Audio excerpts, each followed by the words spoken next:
Hi everyone, so it's Coach Fred here again, and today's SAT prep video we're going to be talking about exponential functions again.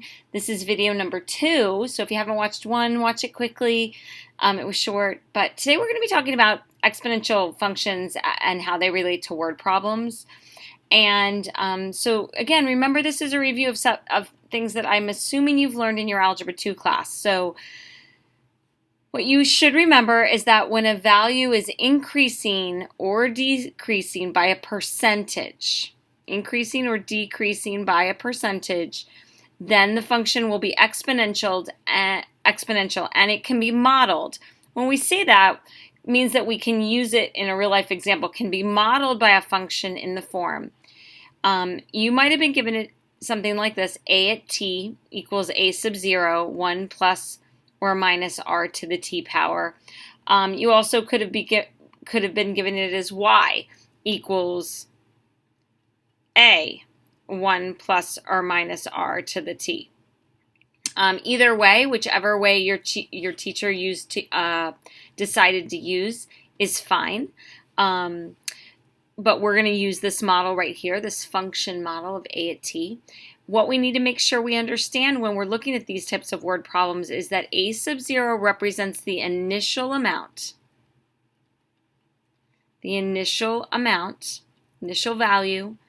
R is the rate as a decimal. And t is the time. Now, notice it says 1 plus or minus r. R could be negative if the initial value is decreasing, so we want to be careful there. Now, why is it we're adding 1? Well, I want you to think about if I had the number 5. We're just going to think about the number 5 for a second. And if I wanted to take, say, 7%, I wanted to know that it had a 7% tax, and I wanted to know what my bill would be if it was a $5 book that I was buying and it had a 7% tax. Well, you could do it two ways. You could take 7% of 5. So you could do 5 times 0.07 and get your number. And then you'd have to add that number to 5. So if you actually multiply it by 1.07, 1 plus that 0.07, what you're doing is you're using the distributive property. You're saying, okay, I'm going to take the 5 and the 5 times the 0.07 to get an answer in one step. So that's just a really good concept and concept to think about when you're wanting to get directly to an answer that involves a percent. Okay, so this is our model, and how do we use it? So we're going to look at an example. So suppose the cost of a hamburger is $4 and has been increasing at a rate of 9%. And it says write an expression for the price t years from now. So if I just want an expression, I don't have to write that a at t. Well, my initial value is $4. It's been increasing at 9%, so that's going to be 1 plus 0.09 raised to the t power. Now I am going to simplify that to 4 times 1.09 to the t.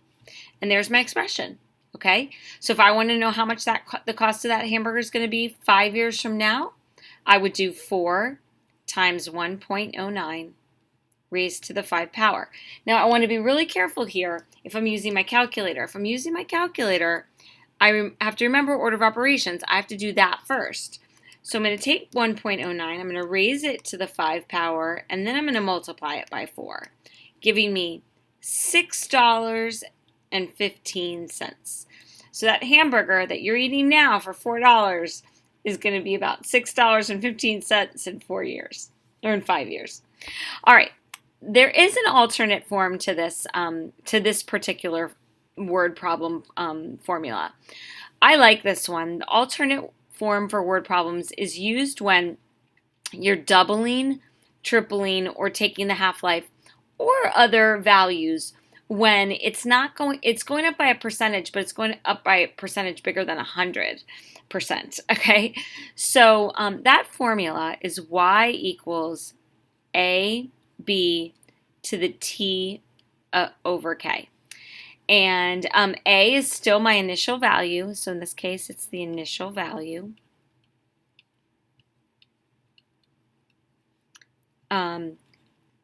B is my growth rate, we'll call it.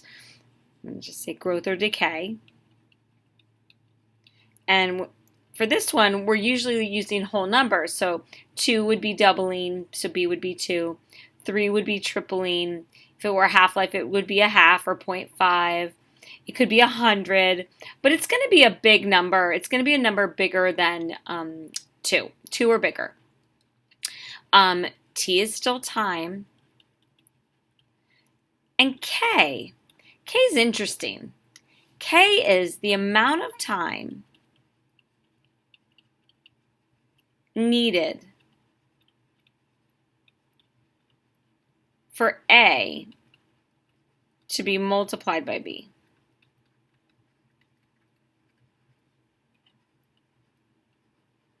All right, so let's look at that. Let's look at an example of that, okay?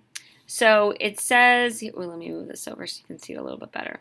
Suppose that today you invest some money that